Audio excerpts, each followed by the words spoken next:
la realidad nacional que trasciende incluso las barreras nacionales a la redundancia y se aplican también en nacionales latinoamericanas. Me refiero, por supuesto, a lo que es o lo que significa el liberalismo en la ideología.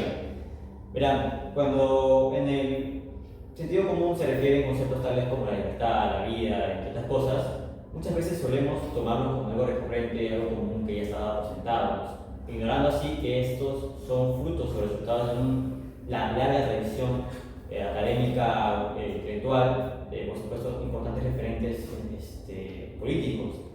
Entonces, el ignorar, por supuesto, la serie de libros y demás obras académicas que se han fundado a partir del liberalismo es, por supuesto, digo yo, una ignorancia total. Es por ello que en esta oportunidad hemos recogido desde la producción y de persona importantes comentaristas acerca de la escena política internacional, vale decir, politólogos. Es así que tenemos al señor Ángel Lazo, Sebastián Príncipe, Carlos Valverde, Fanny Pérez, Rieder Bonach. Me gustaría, para un poco desarrollar la cuestión del liberalismo, la ideología, plantearles, por supuesto, ciertas cuestiones a partir de las cuales ellos puedan desarrollarlas desde su perspectiva, procurando la originalidad y la autenticidad de su propuesta, por supuesto. Para ello, para comenzar, por supuesto, me gustaría plantearle la pregunta al señor Ángel Lazo, para comenzar una pregunta de manera didáctica. ¿Qué es lo que entiende por liberalismo, en primera instancia? Y después, si nos puede ofrecer una explicación a cómo el liberalismo ha tenido un influjo en la escena latinoamericana, cómo es que ha logrado moldear ciertas estructuras políticas, económicas, sociales, y cuál es su resultado hoy en día, cómo lo podemos evidenciar. Bueno, para comprender primero qué es el liberalismo, tenemos que entender que al final esta termina siendo una ideología que tiene tantos aspectos políticos, sociales y económicos, en los cuales se establecen ciertos parámetros para considerarse, por así decirlo, como tal, una ideología liberal. Es decir, ¿qué son personas liberales? Podemos definirlos como personas que interactúan dentro del mercado y al mismo tiempo se guían por valores como la igualdad, la fraternidad y la libertad.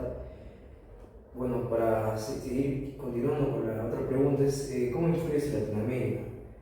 Generalmente, si nos vamos al Perú, nos damos cuenta que esta ideología y aparte sistemización política y económica se sitúa después del virreinato, ¿no? Cuando se quiere establecer si el Perú aún continúa siendo una monarquía o si se convierte en una república.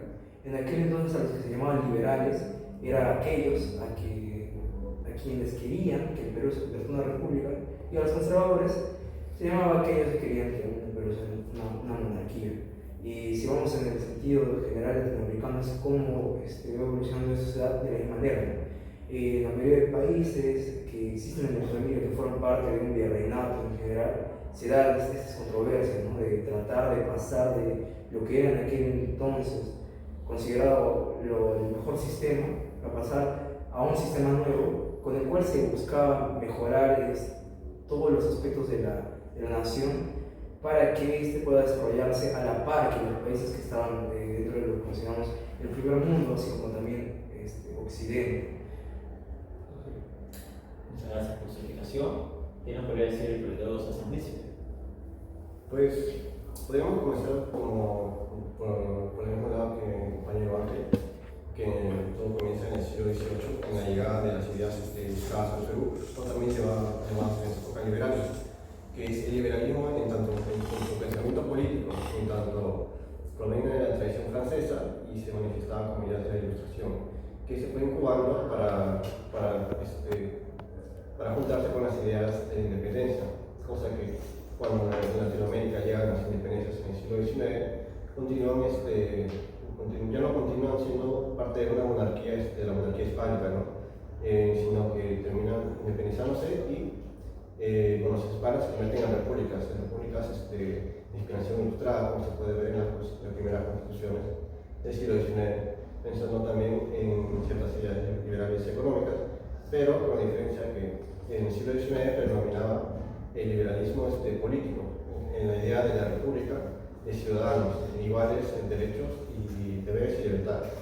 Y es en el siglo XX ya cuando cambia este liberalismo para retomar la tradición más bien anglosajona, que es el liberalismo económico, en el cual en los años 70, en la dictadura de Augusto Pinochet, los Chicago Boys, que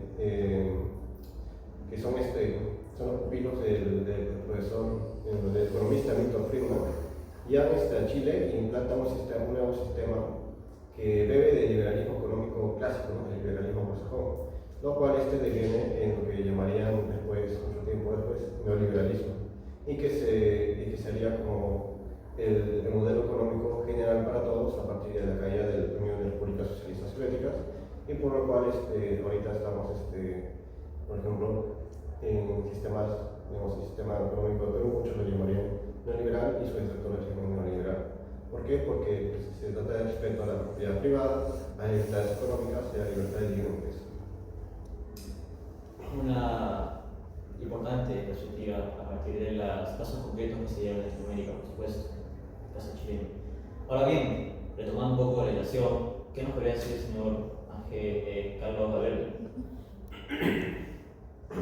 Bueno, Alberto Venegas Lynch, hijo, tiene una definición de lo que es liberalismo, de que según él, el liberalismo es el respeto restricto al proyecto de vida del prójimo, respetando el principio de no agresión. Esa definición es completamente errada. Cuando uno analiza esas premisas, se da cuenta de que no puede respetar irrestrictamente el proyecto de vida de alguien, por ejemplo, que quiere ir al Estado a establecer su dictadura, o que quiere a través del Estado establecer monopolios económicos, etc. Incluso cualquier liberal al que le propones hacer estos proyectos los va a negar. Y ahí nos damos cuenta de que ese respeto irrestricto al proyecto de vida del prójimo está completamente errado. Lo que podríamos definir como liberalismo es más bien una ideología que, si bien se centra en la libertad, no se centra en esa libertad que establecen los marxistas o los anarquistas, que pretenden liberar a, por ejemplo, los marxistas una clase social de otra, o a los anarquistas a la humanidad del poder de los estados.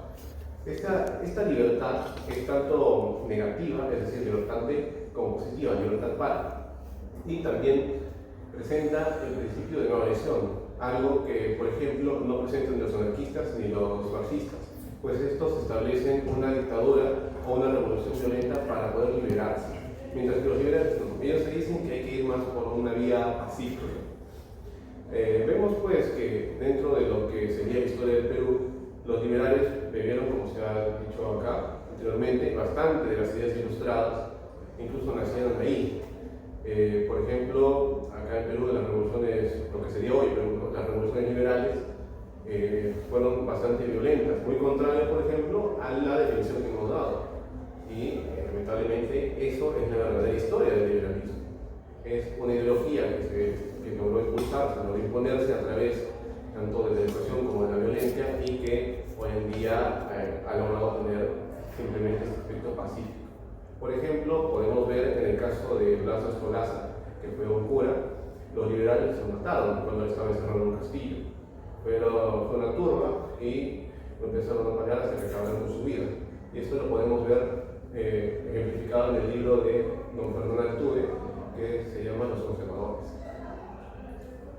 Por supuesto, esto resulta algo contradictorio, la cuestión que plantea el señor Carlos Valverde, ¿no?, sobre cómo se alcanza la libertad si meramente por efectos de persuasión o pacíficamente, que evidentemente no condice con la realidad histórica que os decía, que es que las conquistas justamente se realizaban a partir de la violencia, y los logros de la libertad y demás valores se alcanzan también en medio de la violencia. Sobre este respecto me gustaría volver, ya que lo ha evocado el proyecto de lo que me antecedió, sobre el marxismo. Claramente, un poco retocando, como digo, Marx ofreció una explicación a la libertad burguesa de la época que le tocó vivir, no hablamos del siglo XIX, y él decía que más bien la ideología burguesa que planteaba, hablaba de liberalismo o libertad, era la libertad de comercio, la libertad para distribuir, de venta y para vender las mercancías, que por supuesto significaba la explotación del hombre por el hombre. Entonces él se planteaba la siguiente cuestión: si acaso el hombre, entendiendo por hombre al hombre como necesidad proletaria, el obrero que concurría a las fábricas para sostener a su familia, era libre, y si la ideología burguesa no hacía más que justificar el orden existente, perjudicando así la libertad de ese hombre proletario, que por lo demás eran las 3/4 partes de la población total. Entonces aquí evidenciamos un poco que la ideología no puede sostenerlo todo y que la realidad muchas veces pasa ahí. Eso sería un tema muy importante que lo dejamos a su reflexión y que no propiciamos profundizar aquí. Ahora bien, creo que la señorita Keiko Stephanie nos podría hacer otra explicación, ¿cierto? Claro, gracias por la invitación, Sebastián. Bueno, entrando en el siglo XVIII, ¿no? Fue un periodo de profundas transformaciones políticas, sociales, marcado por movimientos revolucionarios que desafiaron el orden, ¿no? El orden establecido y rediseñaron el concepto de poder, de ciudadanía, tanto en la Revolución Americana como también en la Revolución Francesa. Fueron expresiones de una sociedad que fue influenciada por las ideas de la Ilustración, ¿no? Que rechazó las estructuras del poder absolutista y buscó establecer sistemas basados en la igualdad, en la libertad, en la soberanía popular. Este cambio de paradigma no solo también afectó a las instituciones políticas, sino que también transformó, ¿no? Las relaciones sociales de las jerarquías tradicionales en ese tiempo, ¿no? Y los privilegios heredados también.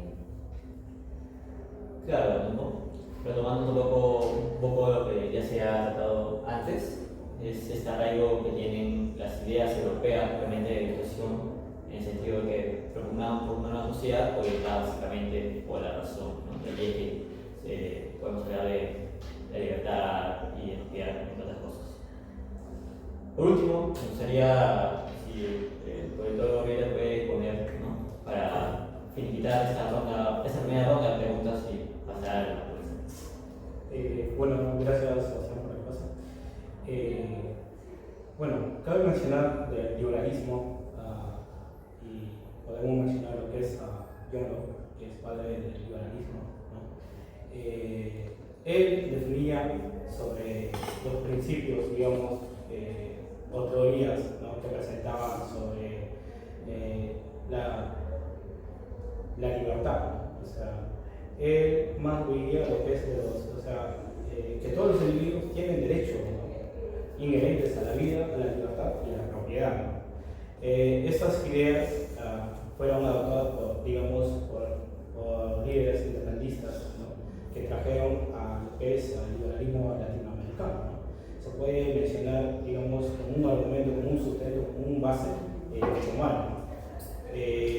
También podemos mencionar dentro de los derechos naturales que menciona Locke. Por otra parte, el contrato social, ¿no? También podemos mencionar de que el concepto, ¿no? de gobierno, ¿no? Basado en el consentimiento propio de la población o de la ciudadanía, ¿no? Estas fueron, frente a un rechazo al gobierno de la monarquía, ¿no? También, por otra parte, la adopción de la iglesia o la protección de la iglesia a la monarquía, ¿no? Se puede mencionar. Ahora, por otra parte, también podemos mencionar zonas, ha sido un clave, un factor importante hablar de la libertad individual de la ciudadanía. Lo que también propiene, o propone es de la libertad de la propiedad, ¿no? Podemos mencionar que esta ha sido, frente a la abolición de tierras, por ejemplo, cuando, el liberalismo en Latinoamérica no fue igual al liberalismo, francés, ¿no? Porque aquí, en Latinoamérica se encontró frente de caudillos, dentro de un criollos, ¿no? Que no han permitido, con facilidades, ¿no? ¿Por qué? Porque había un pueblo, sumergido dentro de, el servidumbre, ¿no?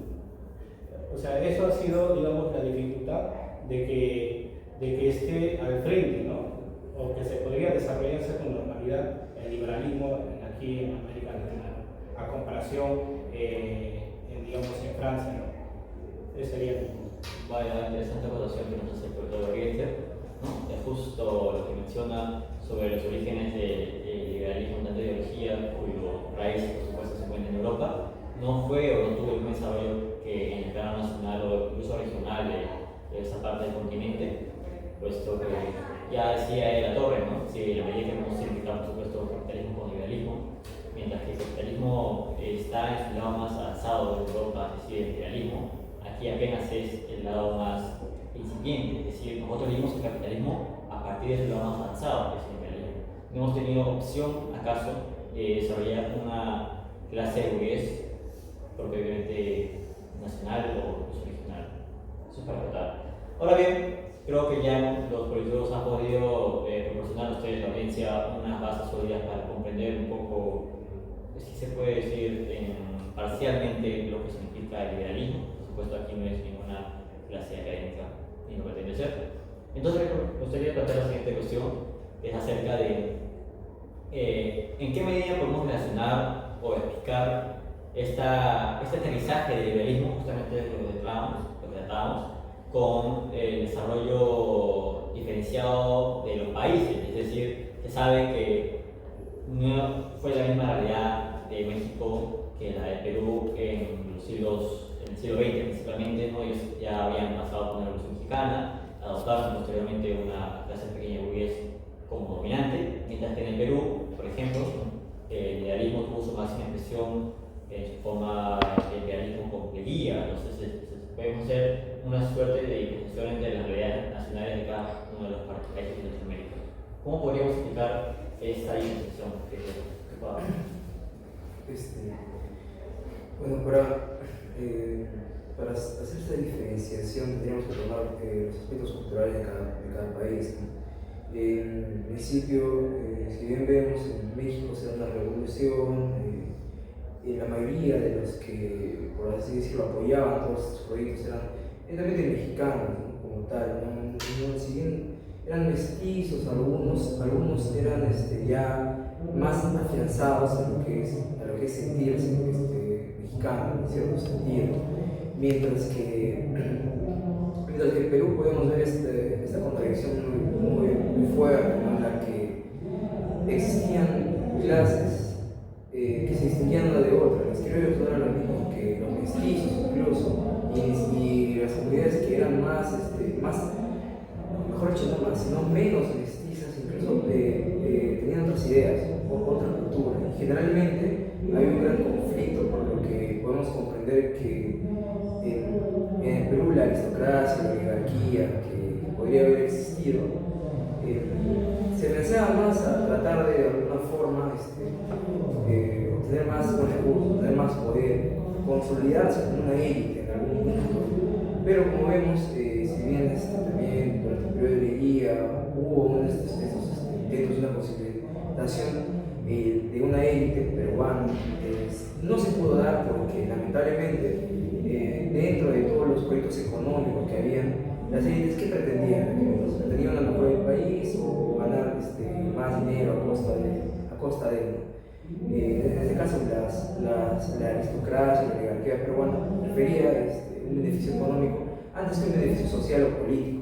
No era lo que les interesaba, por lo que generalmente ni siquiera nos establecimos una república como tal.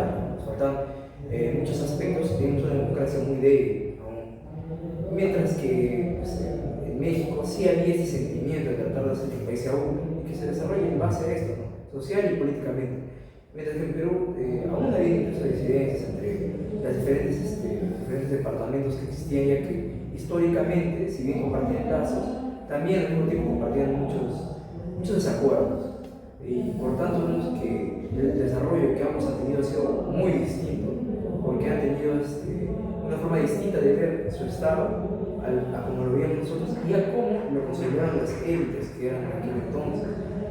Con lo cual en México podemos ver que sí hay una élite bien definida, mientras que en Perú es muy dinámica, es demasiado cambiante, porque mayormente no hay un grupo social o algún grupo que se consolide como tal para ser un representante de la élite peruana. Es algo que no se puede ver a simple vista, y también hay un gran rechazo por parte de la población a quienes intentan consolidarse en una élite, porque como bien hemos dicho, hay un interés muy propio, un interés muy individual por parte de esas élites más que un interés colectivo.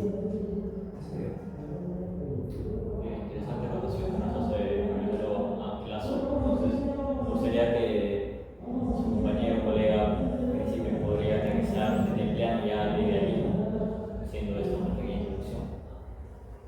Sí, podríamos decir que producto de la liberalización de las economías en la región, se ha establecido un sistema, en primer lugar, que los países, con el capitalismo, que ha salido del liberalismo económico, lo que ha pasado es que la diferencia entre países se ha achicado, pero la diferencia de desigualdad económica, social dentro de los países se ha gigantado. ¿Por qué? Porque las principales ciudades de cada país se han consolidado como focos económicos, industriales, de exportación, todos esos sistemas, pero que en el centro dentro de las profundidades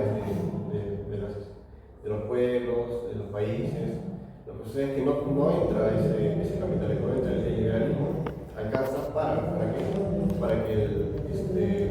países de la región de Latinoamérica sean como proveedores de recursos naturales, de materias primas para los países potencias. En este caso serían, por ejemplo, China y Estados Unidos. En ese sistema mundo, como lo llamarían, hay países centrales y países periféricos. Y Latinoamérica sería un país periférico. ¿Por qué? Porque no produce valor agregado, no produce nada industrial generalmente, pero peor todavía, sino que se dedica en la economía globalizada, en la economía liberal, a proveer a las grandes potencias de recursos naturales. Esto que se ha generado también, por ejemplo, que las desigualdades entre los países se han achicado, pero las desigualdades dentro de los países se han agrandado, de tal manera que se han desarrollado ciudades que se acercan a la apariencia, al nivel de vida de los del primer mundo, pero que vienen más cerca entre ellas, entre ciudades globalizadas, que dentro de la misma idiosincrasia dentro de los países, en lugares tradicionales, en los pueblos, en las serranías o en los montes. Gracias. Claro, ¿no? Un poco relacionándolo con la tradición literaria existente acerca de la formación capitalista en nuestro país particularmente, por supuesto, podríamos acuñar el término de capitalismo dependiente a lo que suscitó en incluso principios del siglo XX, siendo que se trata un poco de lo que por el teórico que estaba anteriormente, ¿no? Sobre la ineficiencia de las clases dirigentes para producir valor agregado, es decir, pluralidad, y promover el desarrollo industrial nacional, ¿no? Lo que se veía, o la expresión del liberalismo económico, como se indica, era más bien la llegada de grandes consorcios multinacionales extranjeras para desarrollar la industria extractiva, es decir, apoderarse de las materias primas que desde el gobierno se concesionaban y se formaba una suerte de clientela para así, digamos, repartirse las utilidades resultantes, lo cual no contribuía a la formación de una clase política burgués consolidada. Bueno, ¿qué nos podría decir el señor Carlos Valverde? Aprovechando, por supuesto, su brevedad, puesto que el tiempo que disponemos ya se está terminando. Bueno, para empezar, las sociedades acá en América son totalmente distintas las unas de otras. Si bien presentan la tradición cristiana como núcleo central, las otras culturas que presentan dentro de las naciones son distintas y no han podido tener ese sincretismo que se ha dado con el cristianismo. Es por eso que, por ejemplo, en Perú la tradición liberal no ha logrado penetrar tanto como lo haría, por ejemplo, los países anglosajones o como lo ha hecho en Argentina. Y se dice que Perú es un país bastante conservador, incluso que es el bastión conservador de América.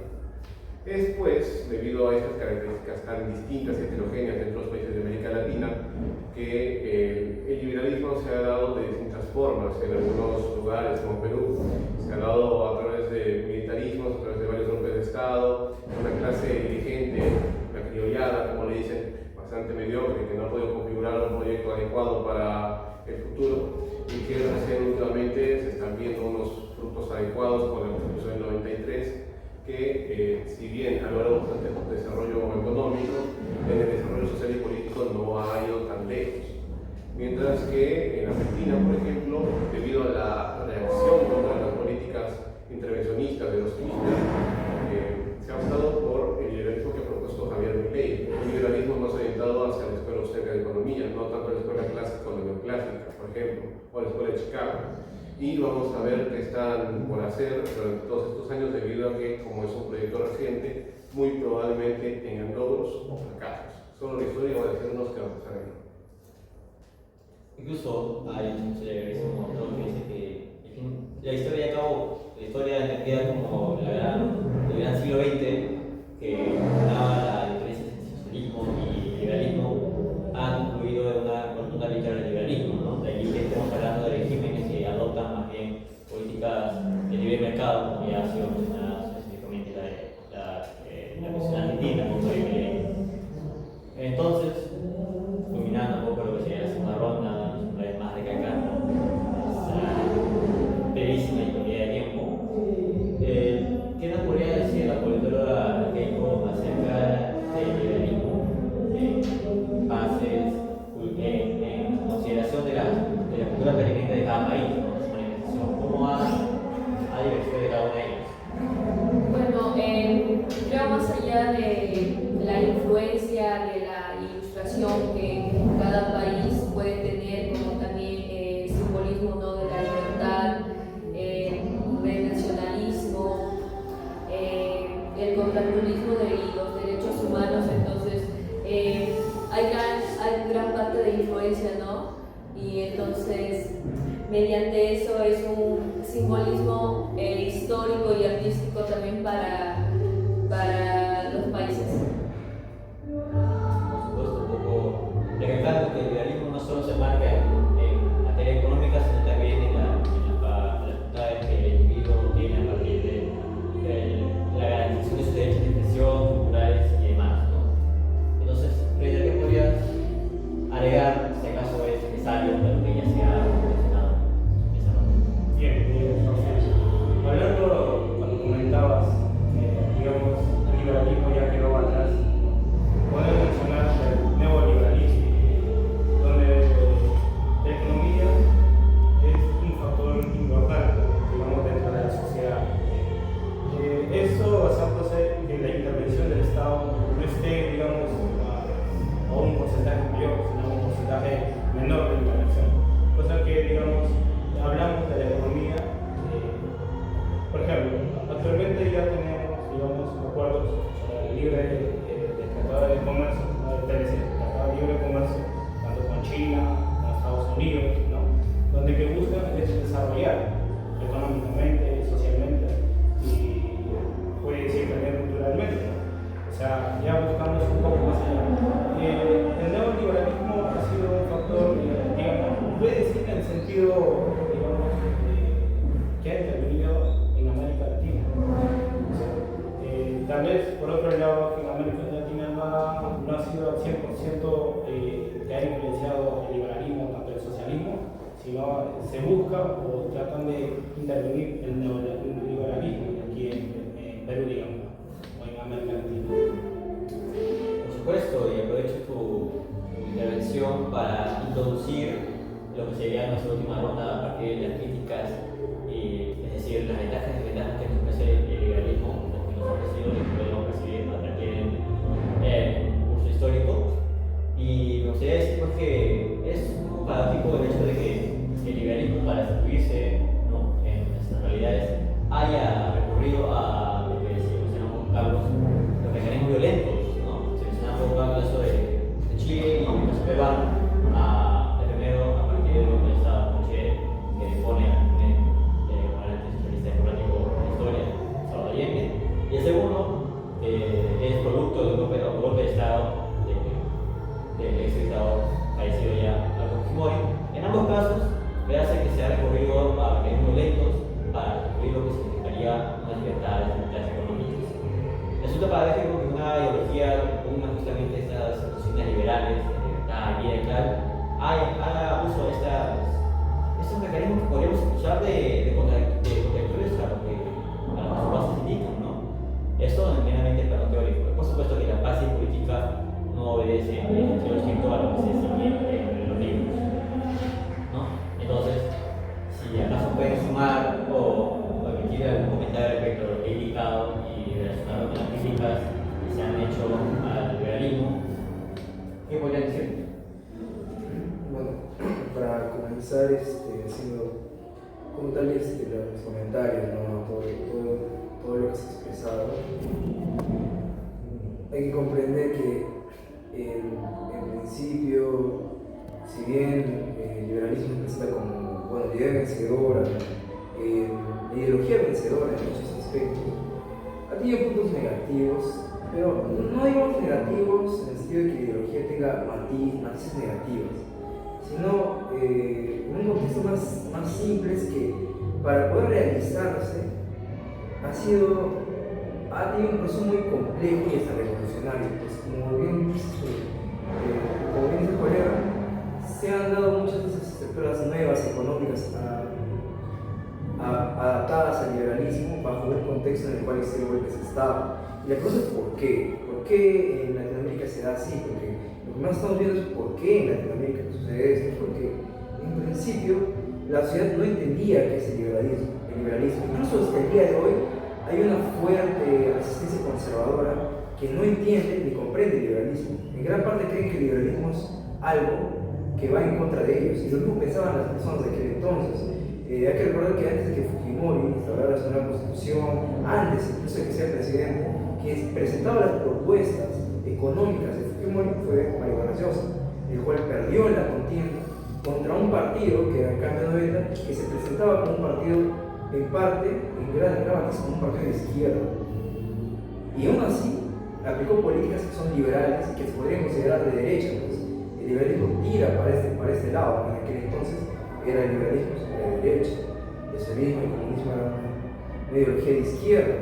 Y en un país que es conservador, con otras ideologías como viene siendo la religiosa cristiana, y entre ellas un montón de grupos protestantes, nos damos cuenta de que el liberalismo presentó una nueva forma de ver y de entender la república ideológicamente, políticamente y por último económicamente, que al final ha sido lo que más nos ha beneficiado, ¿no? Económicamente. Políticamente aún tiene muchos desafíos, puesto que hay ideas como que se debaten dentro de ciertas ópticas liberales como la unión civil o algunos derechos a grupos minoritarios que, como vemos, se plantean bajo esta óptica de políticos que hoy en día se llamar liberales.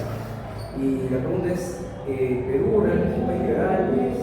¿Los países latinoamericanos son realmente liberales?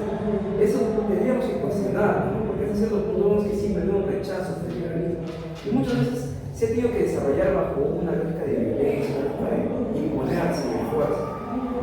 Entonces, haciendo un comentario, podemos encontrar que el liberalismo puede tener aspectos negativos, pero más lo podemos ver en sociedades ya más las occidentales del primer mundo, puesto que estas han aplicado ciertas políticas que van más al libertinaje y no han sido críticos, mientras que en los países latinoamericanos aún estamos viendo si el liberalismo puede ser un sistema que funcione, ya que hasta ahora nadie, ni un presidente que ha entrado, realmente se ha planteado esta óptica liberal en todos los aspectos. La mayoría se ha centrado en poner el proyecto económico y luego dejar a un lado los proyectos políticos y sociales. Como ideología, como hemos establecido como tal, aún hay una gran resistencia por una gran parte de la población, pero económicamente se ha desarrollado.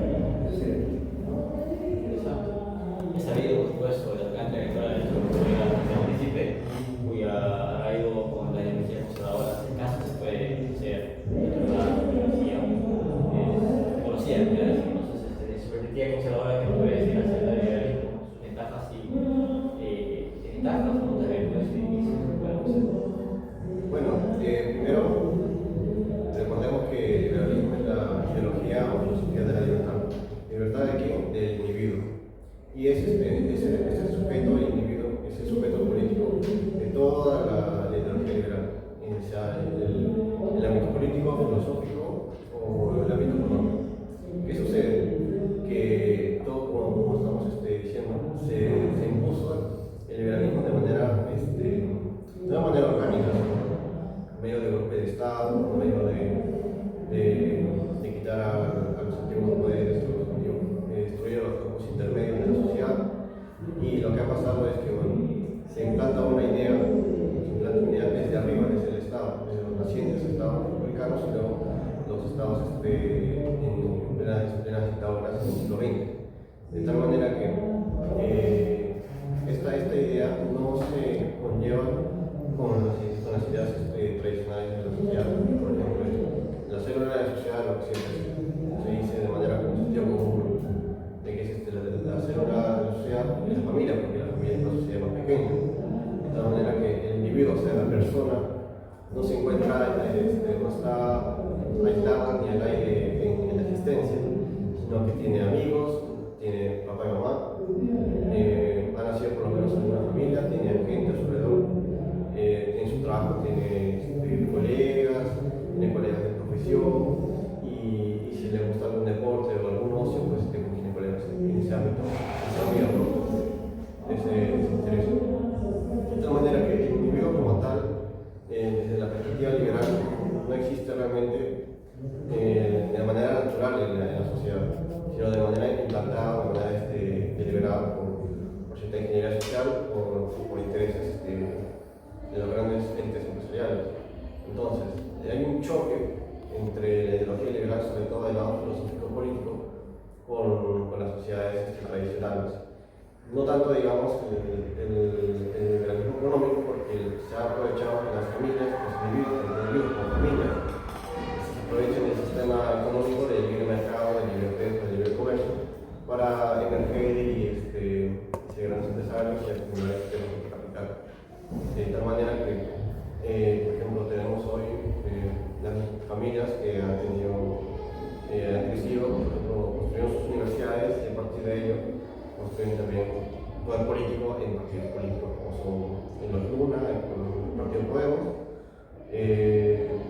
También tenemos a Luis Acuña y sus hermanos del magnate en Progreso, en Alianza para el Progreso. Entonces tenemos el aprovechamiento más que sea del liberalismo económico que el político el filosófico. No ha sido un dejar hacer a las personas su autonomía radical, sino que hasta ahora hay mucho arraigo en los valores tradicionales, que son primero arraigados desde tiempos prehispánicos y se han matizado hacia una fe, digamos, cristiana y popular y barroca. De tal manera que los peruanos, digamos, son gente que le gusta vivir en comunidad, que le gusta celebrar lo grande, que son totalmente incorrectas, no son individuos sociales. Claro, ahora me voy a comentar que estamos muy cortos de tiempo, entonces hay que recurrir a la verdad máxima posible. Entonces me gustaría que los tres últimos expositores puedan hacer unos comentarios breves, concisos, acerca de lo que se toca acá y si es que acaso pueden ser alguna virtud específica o un efecto del liberalismo. Brevísimo, por favor. Pero como virtud del liberalismo, lo que ha logrado es establecer sistemas democráticos con división de poderes en países como Estados Unidos o Inglaterra, pero en países como Perú, por ejemplo, ha tenido bastantes fracasos a lo largo de la historia para desarrollar un proyecto. Además, en países como Argentina se está hablando de un liberalismo de tendencia austriaca, de economía, y lamentablemente esta escuela peca de solo ver la libertad como negativa, es decir, la libertad de la libertad para y también se olvida del ser para el otro planteado por el Bolsado. Es decir, yo existo con los demás, yo coexisto.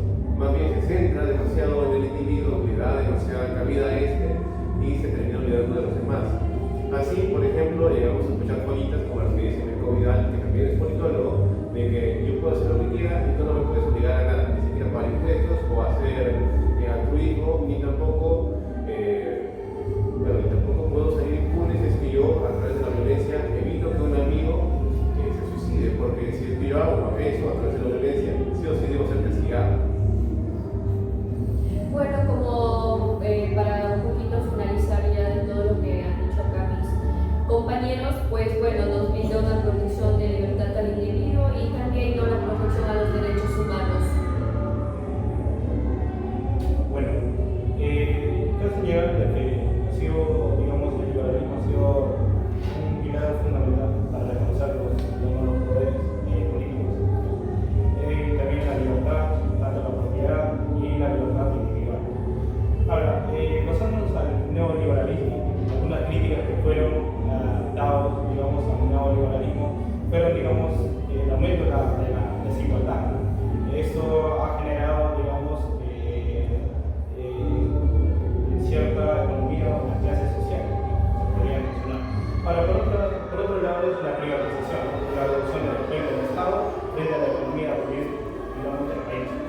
Y por otro lado sería pues, la búsqueda o el deterioro de medio ambiente, ¿no? Que también ha sido importante cuando se trata, digamos, de ser como materia prima para otros países.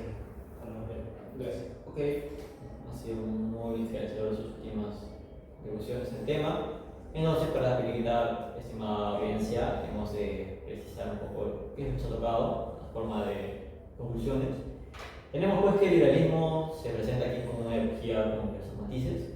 Puede verse desde la perspectiva positiva, toda vez que nos brindó e incluso conlega en la actualidad valores muy importantes como son los derechos y los sistemas democráticos, con el peso que estos confieren las cosas, pero también en el desarrollo de su formación ya política, ¿no? Vemos que el liberalismo inspira regímenes. Veremos que se ha propiciado una suerte de conciencia que permite priorizar lo económico por sobre lo social, ¿no? Incluso lo medioambiental.